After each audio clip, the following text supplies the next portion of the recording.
Magandang araw mga ka-aerial defense, may ibabahagi na naman ako sa inyo. Dahil ngayong araw na ito ay may pag-uusapan tayo tungkol sa depensa, bagong kagamitan ng Pilipinas dumating, Pilipinas bumili pa ng mas maraming armas. Opisyal nang dumating sa Pilipinas ang huling batch ng 5 S-70i Black Hawk Combat Utility Helicopter sakay ng isang Antonov AN-124 Strategic Airlifter. Hudyat ito ng pagtatapos ng pagbili ng Philippine Air Force ng karagdagang 32 unit ng S-70i Black Hawk mula sa PZL Mielec ng Poland. Sa matagumpay na paghahatid ng lahat ng 32 aircraft, lubos na napalakas ng Philippine Air Force ang kakayahan nito sa tactical airlift, transportasyon ng tropa, pagtugon sa kalamidad, search and rescue, at pagbibigay ng tulong pantao. Dahil sa pinalawak na fleet, ang Philippine Air Force na ngayon ang pinakamalaking operator sa mundo ng S-70i Black Hawk variant, binibigyang diin ito ang patuloy na modernisasyon ng serbisyo at ang lumalaking pagtuon sa pagpapanatili ng isang mahusay at maasahang helicopter fleet para sa mga misyong militar at humanitarian. Sa pagdating ng mga helicopter na ito, umabot na sa kabuuang 47 aircraft ang fleet ng S-70i Black Hawk ng Philippine Air Force, na lubos na nagpapalawak sa kakayahan nito. Ang pagkumpleto sa fleet ng 47 Black Hawk helicopter ay isa sa mga pinakamalaking tagumpay ng Philippine Air Force sa modernisasyon ng rotary wing aircraft. Sinabi ng Department of National Defense na umusad na ang ilang proyekto sa modernisasyon ng Armed Forces of the Philippines at kasalukuyang nasa iba't ibang yugto ng proseso ng pagbili o procurement, kabilang sa mga programang ito ang mga kagamitang panlaban sa ground, armas pandagat, sistemang panlaban sa himpapawid o air defense, aviation support, at infrastrukturang militar. Batay sa Procurement Monitoring Report ng DND para sa unang semestre ng 2026, ilang mahalagang proyekto ang nakapagtala ng mga mahalagang yugto, mula sa paglalabas ng Notice of Award hanggang sa kasalukuyang pagsusuri ng mga bid, habang ang iba naman ay sumasailalim pa sa teknikal na pagsusuri o naghihintay ng mga kasunduang government to government bago maipagpatuloy ang pagbili. Pag-usapan muna natin ang tungkol sa modernisasyon ng ating hukbong katihan. Isa sa mga pinakamahalagang pangyayari sa panahong saklaw ng ulat ay ang paglalabas ng Notice of Award noong ika-25 ng Hunyo, para sa pagbili ng Philippine Army ng mga mortar na may sukat na 80 mm at 81 mm na nagkakahalaga ng 2.5 billion pesos, sa ilalim ng Negotiated Procurement Scheme.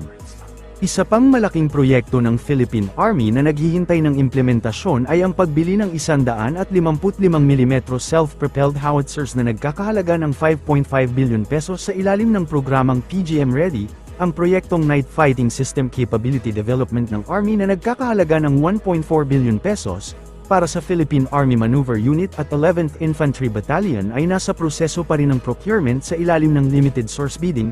Samantala, kasalukuyan ang isinasagawa ang pagbili ng Philippine Army ng forward support equipment, na sumasaklaw sa 3 project lot na nagkakahalaga ng humigit kumulang 872 million, ipinakita rin sa ulat na ang pagbili ng Army ng isang lot ng 105 mm towed howitzer system na nagkakahalaga ng 1.4 billion, ay isasagawa sa pamamagitan ng kasunduang government-to-government kasama ang South Korea.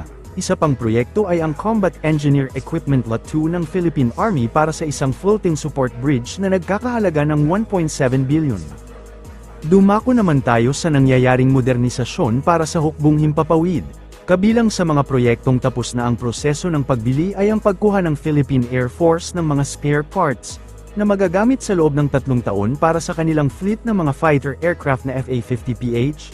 Naglabas din ng DND ng Notice of Award noong ika-21 ng Hulyo, para sa pangangailangan ng Philippine Air Force ng ground-based air defense system na nagkakahalaga ng 1.2 billion pesos, sa pamamagitan ng direct contracting. Ang pagbili ng Air Force ng S-70i Black Hawk Full Flight Simulator na nagkakahalaga ng 3 billion pesos ay nasa yugto na ng pre-negotiation at negosasyon. Isinusulong din ng DND ang proyektong Additional Air Defense Surveillance Radar System na may radar-based support system, na nagkakahalaga ng 14.6 billion pesos, sa ilalim ng negotiated procurement.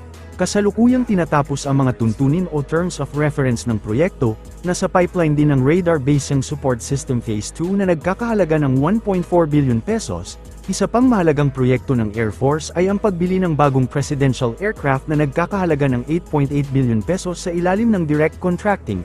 Ayon sa ulat, naghihintay ang proyekto ng binagong decision package mula sa Office of Legal Affairs, ang proyektong FA-50PH Systems Upgrade ng Philippine Air Force, na nagkakahalaga ng mahigit 2 billion pesos, ay nasa proseso pa rin ng procurement, saklaw ng ulat ang mga Lot 2A, 2B, at 3, kung saan ang Lot 2A ay kukunin sa pamamagitan ng direct contracting, habang ang mga Lot 2B at 3 naman ay sa pamamagitan ng Foreign Military Sales Program ng Estados Unidos.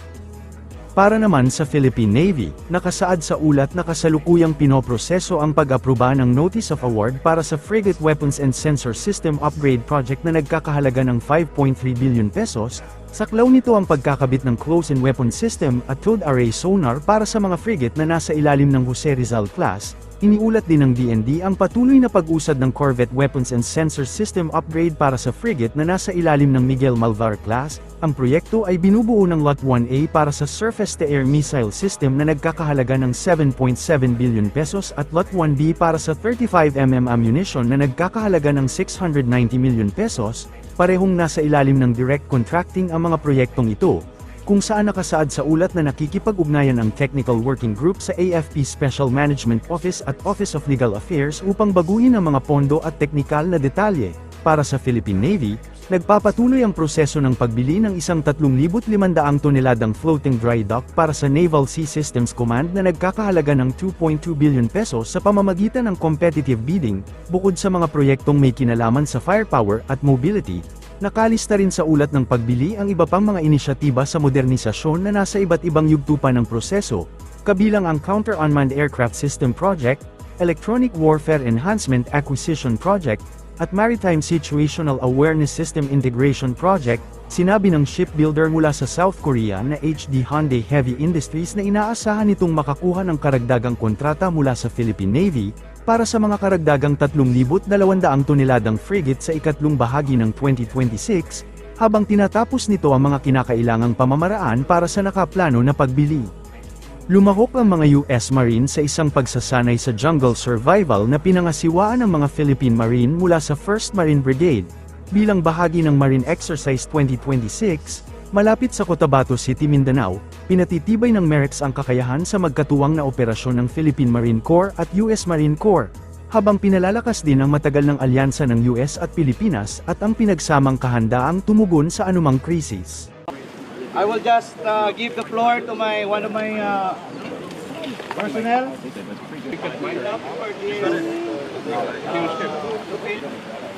No, I'm saving that for later. That's the John Main stuff. It's not big enough, bro. That's so small. That's like.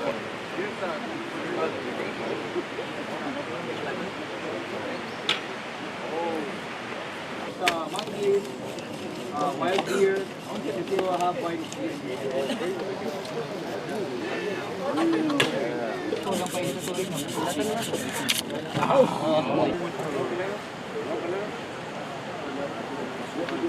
Those are the...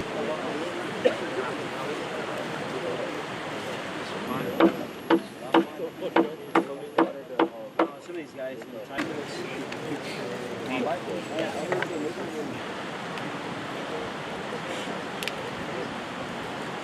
Yeah, I'll grab that instead. You grab that side, what you want to do.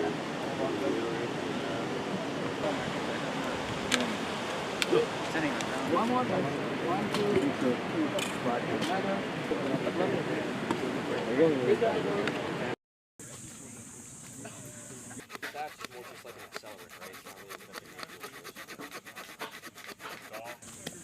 What should Benny do?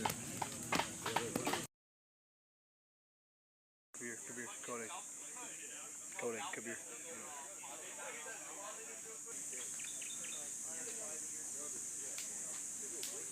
All those glass and stuff, being creative in the things that you find in your environment and leveraging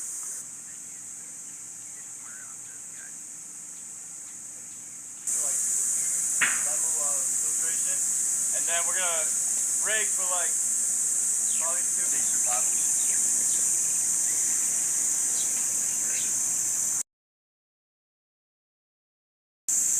We'll go over that later. And then also a big one is your equipment. Size of your equipment, what you have, what can you use?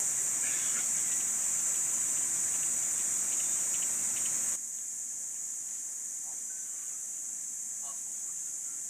Some keep doing meat. More the worst because the city will like have sodium in it. And I think they let them to a stream. It looked good, but then they walked up like 100 meters and they saw like basically, I'm pretty sure it uses like gravity to attach to you. This is about the size of the container, right? And there would probably be. I got one right here.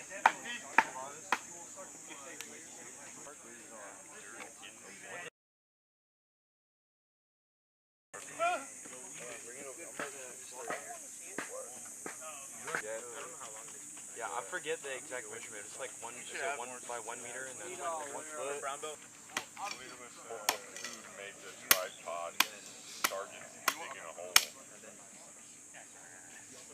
You can't neglect.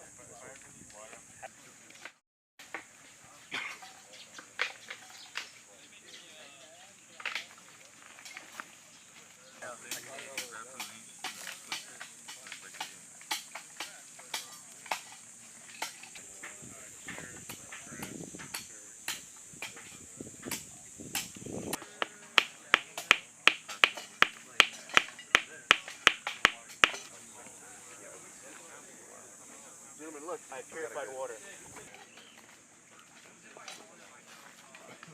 Take off the...